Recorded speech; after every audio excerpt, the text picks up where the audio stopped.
Okay, ஜனவரி 8ஆம் தேதி இந்த நாள் அழகாக ஆரம்பிச்சிருச்சு.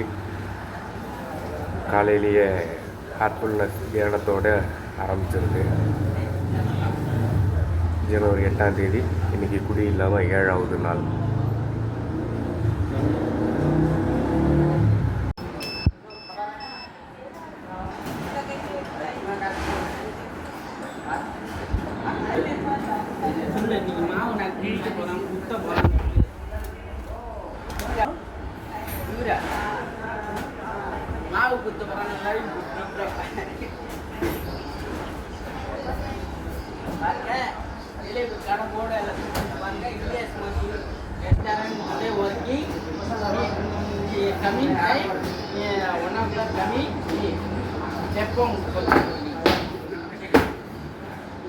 இப்போ கொஞ்ச நேரத்துக்கு முன்னாடி எவ்வளோ கூட்டமாக இருந்த இடம் இப்போ எவ்வளோ க்ளீனாக இருக்குது.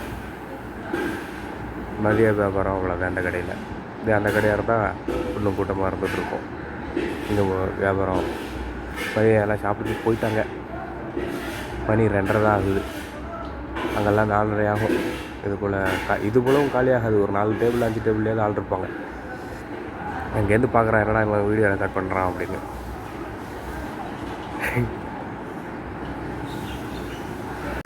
மணி இப்போ மதியம் 5 மணி ஆச்சு. இப்போ மதியம் 5.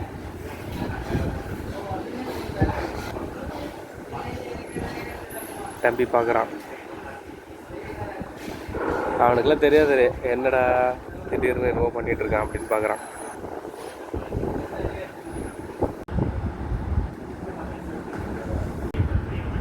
சாயங்காலம் 5 மணி. கஸ்டமர் கம்மியாக தான் இருக்கிறாங்க. இதுக்கப்புறம் அப்படியே கொஞ்சம் கொஞ்சமாக வருவாங்க நைட்டு வியாபாரத்துக்கு.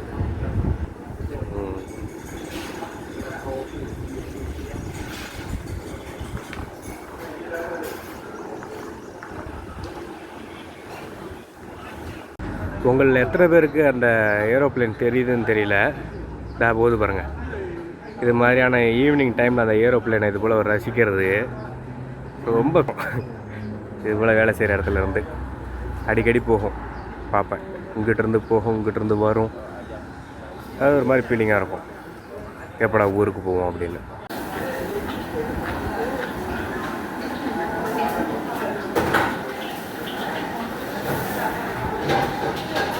மணி 8 போகுது நைட்டு.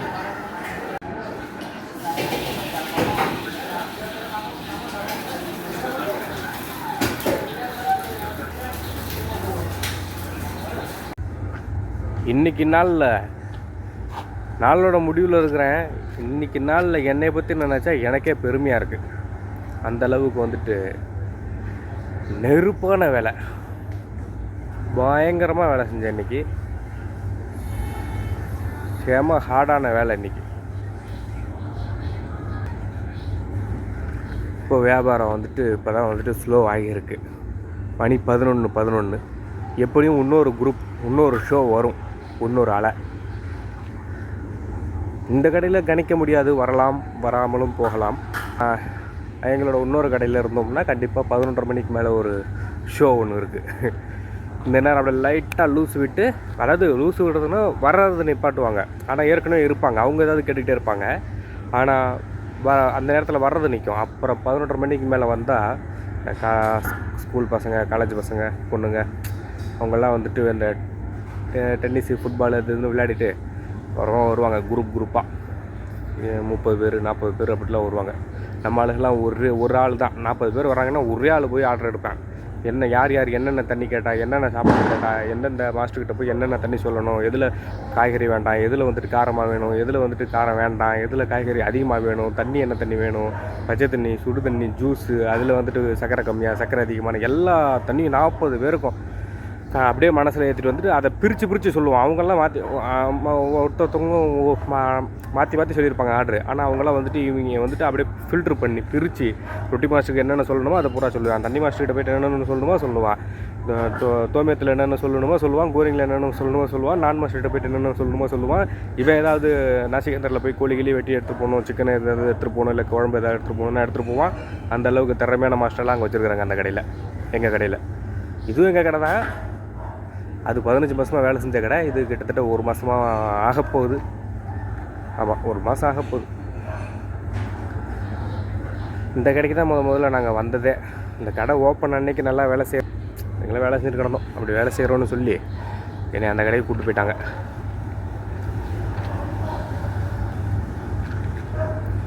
எந்த தோட்டாவை அப்படியே சைஸாக உட்காந்துருக்குறேன். ஃபுட்பால் ஓடிக்கிட்டு இருக்கு. அப்படியே உட்காந்துருக்குறேன் சைஸாக. கஸ்டமர்ஸ்லாம் சாப்பிட்டுட்டு இருக்கிறாங்க. புதுசாக யாரும் வரல, எதுவும் ஆர்டர்லாம் இல்லை. அப்படியே உட்காந்துருக்குறேன். எந்த தோட்டாவை எடுத்தால் ஃபுட்பால் அந்த டிவியில் ஓடுது. இப்போ நான் உட்காந்துருக்கிறதுக்கு நான் உட்காந்துருக்கிறதுக்கு இந்த பக்கமாக ஓடிக்கிட்டுருக்கு. ஆனால் இந்த பக்கம் வந்துட்டு பெண்கள் ஒரு குடும்பம் உட்காந்துருக்கு. அதை நான் அவங்கள ரெக்கார்ட் பண்ணுறேன்ற மாதிரி ஆகிடும். அப்புறம் அவங்க சண்டைக்கு வந்துடுவாங்க படக்குன்னு, தப்பாக நினச்சிக்கிடுவாங்க. அதனால் அது வேண்டாம். போகும்போது கம்ப்ளைண்ட் பண்ணிட்டு போயிட்டாங்கன்னா அது வேறு பெரும் பஞ்சாயத்து. எந்த தோட்டாவை எடுத்தாலும்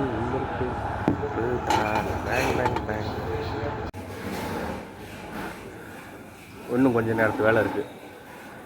மணி 12:36. 1 மணிக்கு தான் கடையை பூட்டுவோம். கொஞ்சம் முன்ன பின்னா கூட ஆகலாம். இன்றைக்கி லைவ் வர முயற்சி பண்ணுறேன் நண்பர்களே. மணி என்ன, இன்றைக்கி லைவ் வர முயற்சி பண்ணுறேன். சரி புள்ள. ஆமாம், முந்தானத்து நைட்டு கூட உங்களுக்காக லைவ் வரேன்னு வேறு நான் சொல்லியிருந்தேன்ல. ஆனால் நான் வரலை. ஆமாம், ஆனால் நீங்கள் நான் போஸ்ட் வீடியோ அப்லோட் பண்ண முதல்ல நீங்கள் தான் பார்க்குறீங்க, நீங்கள் தான் லைக் போடுறீங்க, நீங்கள் தான் முதல்ல கமெண்ட் பண்ணுறீங்க. ஆனாலும் வர முடியல. இன்றைக்கி நைட் நான் கண்டிப்பாக லைவ் வர முயற்சி பண்ணுறேன். ஓகேவா? இன்னும் கொஞ்ச நேரத்தில் கடையை பூட்டிடுவோம்.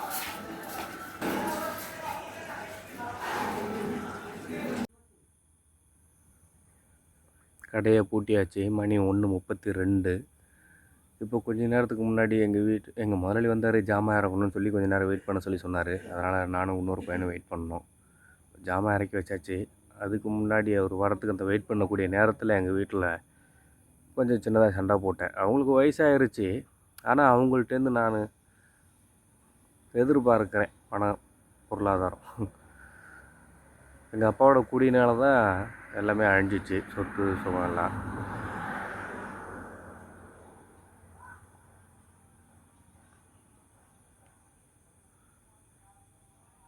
எதிர்பார்க்குறேன் அப்படின்னா அவங்க திருப்பூரில் இருக்கிறாங்க, கம்பெனியில் வேலை செய்கிறாங்க, டெய்லராக இருக்கிறாங்க. திருப்பூரில் பனியன் தொழிற்சாலை தானே, டெய்லராக இருக்கிறாங்க. அது நம்ம சொந்த ஊர் கிடையாது. இப்போ நான் எப்படி திருப்பூர் வந்திருக்கிறேன் வேலைக்காக, வெளிநாடு வந்திருக்கிறோனோ அதுபோல் அவங்க சொந்த ஊர்லேருந்து பிழைக்கிறதுக்காக வேறு ஊருக்கு வந்திருக்கிறாங்க, பணம் ஈட்டுறதுக்காக திருப்பூருக்கு வந்திருக்கிறாங்க. அதை வந்துட்டு நம்ம புரிஞ்சுக்கிறது இல்லை. அந்த மிடில் கிளாஸில் இருந்தால் அந்த இப்போ மனநிலையை நம்மளுக்கு விட மாட்டாங்க. அந்த சமுதாயம் அந்த மாதிரியான மனநிலையை நம்மளுக்கு தெரியப்படுத்தாது. அது ஒரு மிஷின் லைஃப். திருப்பூர்லாம் வந்துட்டோம்னா, அது ஃபேமிலியோடலாம் இருக்கிறோம்னா செலவு சம்பாதிக்கிறதுனால அதிகமாக இருக்கும். நம்ம ஊரில் கிராமத்தில் அந்த காசு வந்துட்டு கிடச்சிச்சின்னா பயங்கரமாக வந்துட்டு சேவிங்ஸ் பண்ணலாம். ஆனால் திருப்பூர்லேயே ஃபேமிலியோடு இருக்கிறோன்னும் போது அது எவ்வளவு சம்பாதிச்சாலும் பத்தலைங்கிற மாதிரியாக ஒரு உணர்வு கிடைக்கும். அதனால் நான் உங்களுக்கு வந்துட்டுமா, நம்ம இருக்கிறது வந்துட்டு திருப்பூரில் இருக்கிறோம். நான் எப்படி இங்கே மலேசியாவில் வேலை செய்கிறனோ அதே போல் நீங்களும் திருப்பூரில் வேலை செய்கிறீங்க. நம்ம அது சொந்த ஊர் கிடையாது, நம்மளோட சொந்த ஊர். நம்ம இப்போ வந்திருக்கோம் வேலைக்காக, திரும்ப நம்ம அங்கே போகணும், நம்ம இங்கேயே இருக்கணும் அப்படிங்கிற மாதிரி யோசிக்கக்கூடாது. இது ஒரு மிஷின் லைஃப். நம்ம சாதி சனத்தோடு நம்ம இங்கே போயிடணும். இப்போ எனக்கும் இங்கேயே எங்கேயோ கல்யாணம் ஆகுது அப்படின்னா அவ்வளோதான். திரும்ப என்னை ஊர்லேருந்து யாரும் தேடி வர போகிறது கிடையாது. இது பூரா அப்பா வீட்டு குடும்பம் இப்படி போச்சு, என் பங்காளி இப்படி போனான், எங்கள் முறை பையன் இப்படி போனான் அப்படின்னு யாரும் தேடி வர போகிறது கிடையாது. மாமன் பையன் அப்படின்னு சொல்லிக்கலாம் யாரும் தேடி வர போகிறது கிடையாது. அப்படியே காலங்கள் போயிடுமா. இப்போவே இந்த டைம்லேயே நம்ம திரும்ப ஊரோட போய் சேர்ந்தால் தான் உண்டு, இல்லைன்னா இல்லை அப்படி சொல்லி அதுக்காக இடம் வாங்கணும், வீடு கட்டணும், அதுக்காக வந்துட்டு மெனக்கடணும், பண காசில் ஈட்டணும் அப்படிங்கிற முயற்சியில் நான் இறங்கி இப்போ 1.25 வருஷம் ஆயிடுச்சு. ஆனால் நான் வந்துட்டு நான் என்ன நடக்குதுன்னே எனக்கு புரியல. எந்த ஒரு திட்டமுமே இல்லை, சரியான திட்டம் இல்லை. அப்பாவோட கூடி நான் வேறு எங்கே ரிலாப்ஸ் ஆகிட்டே இருந்தேன் அடிக்கடி. அவர் அங்கே குடிச்சிட்டு இருந்தார். அவர் வீட்டுக்கு காசு கொடுக்குறதில்ல. எங்கள் அம்மா ஒரு ஆள் மட்டும் சம்பாதிச்சு அவங்களே வந்துட்டு வீட்டு வாடகை எல்லாம் சாப்பாடு ஃபைனான்ஸு இத்தனை நாள் வந்துட்டு கடன் அதெல்லாம் கட்டி எல்லாம் முடிச்சு இப்போ தான் கடன் இல்லாமல் இருக்கிறோம். இனிமேல் சேவிங்ஸ் பண்ணலான்னு பார்த்தாலும் ஏதோ ஒரு தொந்தரவு வந்துக்கிட்டே இருந்துச்சு. செலவு மேலே செலவு. எழுதுமா செலவுகளை என்னென்னு எழுதுன்னு சொல்லி அவங்கள வந்துட்டு ப்ரெஷர் பண்ணி அவங்கள்ட்ட இவ்வளோ நேரம் வந்துட்டு பேசினேன். இந்த மாதம் சம்பளம் ரூபா கூட கையில் வச்சுக்காமல், ஒரு வெள்ளி கூட கையில் வச்சுக்காமல் ஊருக்கு அனுப்பி விட்டேன். சுத்தமாக காசே கிடையாது. ரொம்ப வறுமையின் பிடியில் இருக்கிறேன் நான் இப்போ. இனிமேல் நான் எந்த காசு வாங்கணுன்னாலும் அட்வான்ஸ் தான் வாங்கணும். அது போல் போய்கிட்டு இருக்கிறேன். எங்கள் கடையில் நான் அது இன்னொரு விஷயம், டென்ஷனாக வேறு சண்டை போட்டேன். ஏன்னா நான் இங்கே வந்து 1.25 வருஷம் ஆச்சு, உனக்கு இன்னும் சம்பளம் ஏற்றலையா? நீ மாஸ்டராக வேலை செய்கிற, நீ போன 3வது மாதத்துலேயே நீ மாஸ்டர் ஆன, இன்னும் உனக்கு சம்பளம் ஏற்றலையா? நீ ரொட்டி மாஸ்டர் தானே, ஏன் உனக்கு சம்பளம் ஏற்றலை அப்படின்றாங்க. அப்போ நான் வந்துட்டு சம்பளம் ஏற்றின காசை நான் தனியாக சேவிங்ஸ் பண்ணுறேன்னு நினைக்கிறீங்களா அப்படின்னு சொல்லி சண்டை போட்டேன். இங்கெல்லாம் ஏற்ற மாட்டாங்க அப்படி சொல்லி சண்டை போட்டேன். அப்புறம் ஒரு பையன் இங்கே இருக்கிறான், அவனை நான் வந்தப்போ, இந்த கடைக்கு வந்தப்போ நாங்கள்லாம் எடுத்த ஃபோட்டோஸை வந்துட்டு நான் ஒரு வீடியோவை மேக் பண்ணியிருந்தேன். இந்த கடைக்கு நான் வரும்போது மேக் பண்ணி அந்த கடையோட வாட்ஸ்அப் குரூப்பில் நான் அப்லோட் பண்ணேன். அதை வந்துட்டு எங்கள் வீட்டு ஃபேமிலி குரூப்லேயும் நான் அப்லோட் பண்ணேன். அந்த பையனை வந்துட்டு வீடியோ காலில் காமிச்சு, இந்த பையனை அந்த ஃபோட்டோவில் பார்த்துருப்பேன், இவன் நான்லாம் ஒன்றா தான் வந்தோம், அவனுக்கு எவ்வளோடா சம்பளம்னு சொல்லி அவன்கிட்ட கேட்டேன். அவன் 1500 வெள்ளின்னு இங்கிலீஷில் சொன்னேன். இவனுக்கு ஒன்று ஏற்றலை, இவன் போன மாதம் சம்பளம் வாங்க மாட்டேன், எனக்கு ஏற்றி கொடுங்க அப்படி சொல்லி வாங்காமல் சண்டை போட்டான் முதலாளிக்கிட்ட. நான் அது கூட நான் பண்ணலை. எனக்கு எப்படி ஏற்றுவாங்க? அவங்களாம் ஏற்றுவாங்கன்னு பார்த்தாலே ஏற்ற மாட்டேங்கிறாங்க. அவங்க என்ன சொல்கிறாங்கன்னா, எங்கள் அம்மா, அவங்க கூட வந்தவங்க வேறு என் மூலமாக என் ஏஜென்ட் மூலமாக வந்தாங்கல்ல, அவங்க மூலமாக மற்றவங்க எங்கள் அம்மாவுக்கு தெரிஞ்சவங்களாம் வந்திருக்காங்க மலேசியாவுக்கு. அவங்களுக்கெல்லாம் வந்தப்பவே ஊர் காசுக்கு 32,000 அடுத்த மாதம் 40,000 ஏற்றுருவோம் அப்படி சொல்லி சொன்னாங்களாம். அடுத்த மாதத்துலேருந்து 40,000 ஏற்றுருவாங்களாம். வந்தப்பவே சமோசா போடுறதுக்கு ட்ரைனிங் கொடுத்து சமோசா போடுறாராம். எல்லாமே பண்ணுறாங்கப்பா. நீ போன 3ஆம் மாதத்தில் நீயா ரொட்டி மாஸ்டர் ஆன, நீ ஏன் இப்போ 1 வருஷமாக ரொட்டி போட்டுட்ருக்குற, உனக்கு இன்னும் சம்பளம் ஏற்றலைன்னா எப்படிப்பா அப்படின்னு கேட்குறாங்க. என்கிட்ட கேட்குறாங்க. நான் என்ன பண்ணுறது? இங்கே எல்லாருமே மாஸ்டர் தான், எல்லாருமே மாஸ்டர் ஆக்கியிருக்காங்க. ஆனால் அதில் சில பேர் திறமையாக இருக்கிறோம், சில பேர் வந்துட்டு திறமை இல்லாமல் இருக்கிறோம். அப்படியே ஏன்னா தொடர்ந்து மாஸ்டராக வேலை செய்கிறாங்கன்னு வச்சுக்கோங்களேன். அதில் நம்ம திறமையாக இருக்கிறோம், திறமை இல்லை அப்படிங்கிறதுலாம் மேட்டர் இல்லை. நாங்கள்லாம் பர்மிட்டில் வேலை செய்கிறோம், இந்த கடையோட ஆளுங்க. நாங்கள் அக்ரிமெண்ட் மாதிரி அப்படின்னும்போது எங்களுக்கெல்லாம் அவ்வளோ சீக்கிரம் ஏற்ற மாட்டாங்க. இப்போ அந்த பையனுக்கு சம்பளம் அதுவும் எவ்வளோ கேட்குறான்? அவன் 100 வெள்ளி ஏற்றி கேட்குறான். ஒரு நாளைக்கு 3.5 வெள்ளி 3 வெள்ளி சொல்கிற அப்படி கணக்கு வர மாதிரி 30 நாளைக்கு 100 வெள்ளி. 100 வெள்ளி சம்பளம் ஏற்றினா ஊர் காசுக்கு 1,900, 1,800, 2,000 அவ்வளோ தான் வரும். இதை ஏற்றுனா என்ன, ஏற்றலனா என்ன? ஏதோ இங்கெல்லாம் வரக்கூடிய தமிழ் ஆளுகள்கிட்ட நான் கேட்பேன், ஊர்லேருந்து வந்து வேலை செய்யக்கூடியவங்கள்ட்டலாம்.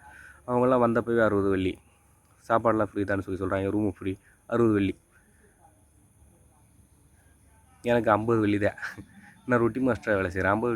ரொட்டி மாஸ்டர்னால் வெளியெல்லாம் 120 வெள்ளி, 100 வெள்ளி, 100 வெள்ளிக்கு மேலே தான் சம்பளம். நான் 50 வெள்ளிக்கு வேலை செய்கிறேன். இங்கே